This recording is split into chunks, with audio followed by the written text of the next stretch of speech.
ऊपर रख दूं, 25 गो मिट्टी का खरगोश बना के खरगोश के कलर में पेंट करके किसी झाड़ी में छुपा दूं, इधर से कुत्ता को इंडिकेट करूँ वो कुत्ता मिट्टी के बने हुए खरगोश को कैच करो, तो मिट्टी के खड़हा को कुत्ता कैच करेगा? बिल्कुल नहीं।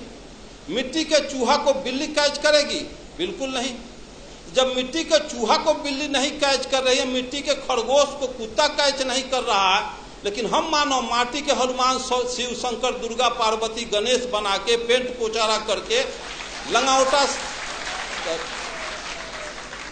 लंगावटा साया साड़ी ब्लाउज पहना के हम कर जोड़ के गिड़गिड़ाते हैं कि हे हनुमान जी, हे दुर्गा जी, हम पर कृपा करो। तो हनुमान के पास बैंक बैलेंस है कि 10-20 हजार से कृपा कर देगा? वो माटी के दुर्गा के पास लैंड प्रॉपर्टी है कि पटना में 2-4 कट्ठा रजिस्ट्री जमीन का कर देगा? इसका मतलब हम मानव असल नकल के पहचान करने में कुत्ता बिलाई से भी बदतर हैं। साथियों,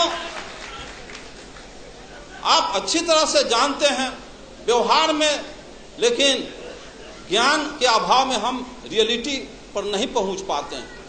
जब यह दर्शन है कि ऊंची नीची भूमि अच्छी पैदावार नहीं दे सकती, ऊंची नीची भूमि अच्छी पैदावार नहीं दे सकती, उभर खाभर रोड रास्ता अच्छी गति प्रदान नहीं कर सकती, तो जिस समाज में ऊंच नीच छुआछूत के भेदभाव रखने वाले लोग क्या समाज राष्ट्र का कल्याण कर सकते हैं?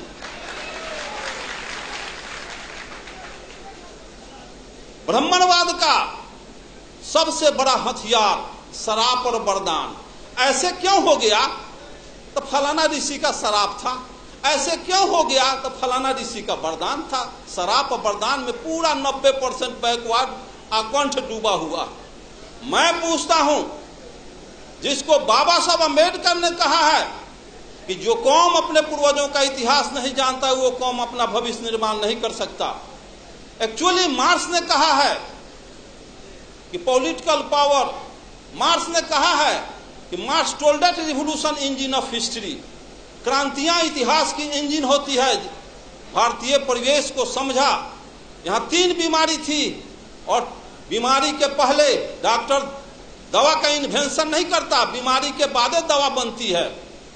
भारत में 3 बीमारी है जिसका नब्ज पहचानने का काम ज्योतिबा फुले, पेरियार रामास्वामी नायकर, बाबा साहब अम्बेडकर और जगदेव प्रसाद ने किया। और जर्मनी में, इंग्लैंड, फ्रांस, रूस, चीन में 2 बीमारी थी, और पूंजीवादी और सामंती व्यवस्था, यहाँ जातीय व्यवस्था भी, ब्राह्मणवादी व्यवस्था भी है। इसलिए यहाँ का मार्क्सवाद बाबा साहब अम्बेडकर, लेनिन, जगदेव प्रसाद। तो मैं पूछता हूं कि जब ऊंची नीची भूमि अच्छी पैदावार नहीं दे सकती, उसी तरह से इतिहास जानो। 712 ईस्वी में अरब के ब्राह्मणवाद का यही तकाजा है, यही बहुत बड़ा कि शिव के त्रिशूल से बचबा, विष्णु के चक्र से बचबा, इंद्र के वज्र से बचबा, जम के दंड से बचबा, लेकिन पंडित जी के शराब से न बचबा। चंद्रलोक पर भी चले जाओगे, धह लकड़ी लेखन जड़ जाओगे। तो 712 इतिहास देखो, 712 ईस्वी में अरब के मोहम्मद बिन कासिम 6000 पलटन लेके सिंध के दाही राजा पर हमला बोल दिया। दाही राजा की 60,000 पलटन धूल चाट के हार गई। 1026 में गजनी 30,000 फौज लेके पंजाब, राजस्थान होता गुजरात पहुंचा।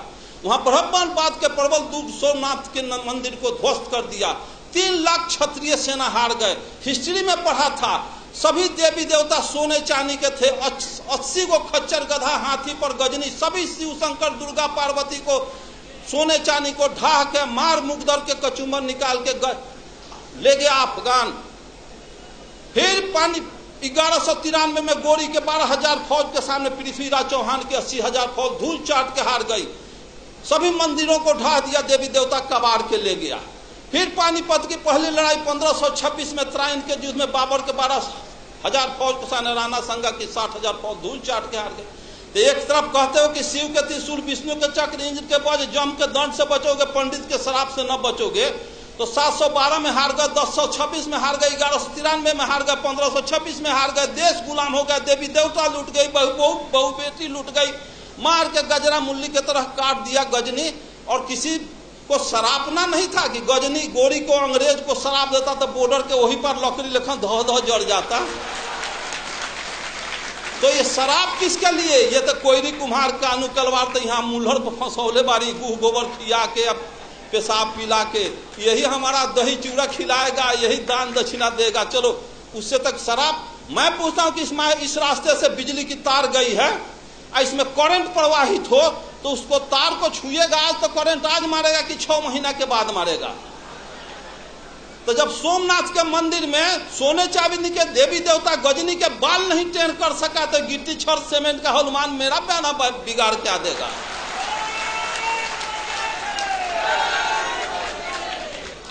और यहाँ के मूलवासियों का एक ही उपाय है, जो मेश्राम साहब का तो सुने ही हैं और सुनेंगे।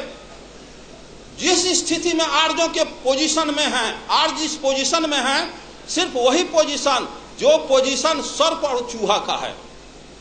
सर्प जाता है चूहे के बनाया हुआ घोंसला में, घर में बिल में प्रवेश करता है और घरवैया को, उसके बाल बच्चा को भी खा जाता है, उसको भी खा जाता है और घर वो दखल कर लेता है। उसी तरह से यहाँ के आर्य बाहर से आया और यहाँ के मूलवासी घरवैया को खा गया, आज भी खा रहा है, घर वो दखल कर लिया। 90% बैकवर्ड गुलाम बना हुआ। इसको सोचना होगा, समझना होगा, जानना होगा। दुनिया के सारे लोग ब्राह्मणवाद के तिक्रम को समझ गए कि यहाँ के बैकवर्ड मूलवास अनुसूचित जाति के लोग नहीं समझे। 1945 में हिरोशिमा नागासाकी पर परमाणु बम गिरा तो ब्रिटेन के प्राइम मिनिस्टर चर्चिल का हृदय पिघल गया कि हिरोशिमा में, जापान में लाखों आदमी के निधन पर। तो इंटरनेशनल कमेंट किया चर्चिल और कहा कि हम अमेरिका को समझदार समझते थे लेकिन अमेरिका समझदार नहीं निकला। किसी राष्ट्र को बर्बादे करना था तो परमाणु बम काहे लग गिराया? भारत से 4 गो ब्राह्मण लेकर जापान में बसा देता, उसका सर्वनाश कर देता। तो 4 ब्राह्मण किसी राष्ट्र को बर्बाद कर सकता है। और जिस देश में घरे घरे ब्राह्मण बसा, अगुआड़ा पछुआड़ा ब्राह्मण मरवा गाड़ के छोड़ जात, सत्यनारायण झूठनारायण अंगना में बोला करके अपन कार्य को संपादित करता है, उस देश के बैकवर्ड को कभी कल्याण होने वाला है? पिछड़ा का कल्याण होने वाला है? जब 1919 में ब्रिटिश सरकार अधिनियम 7 के तहत ब्राह्मणों को जज बनने पर प्रतिबंध लगा दिया और यह कहा कि इनके अंदर न्यायिक चरित्र नहीं होता है, तो ब्राह्मण के सारे तिक्रम को अंग्रेज मुगल समझ गए, लेकिन यहाँ के माँ आज तक मूलवासी नहीं समझे हैं, जिसका नतीजा 90% 85% होने के बाद भी 10% सवर्णों आर्यों का हम चमचागिरी कर रहे हैं। साथियों,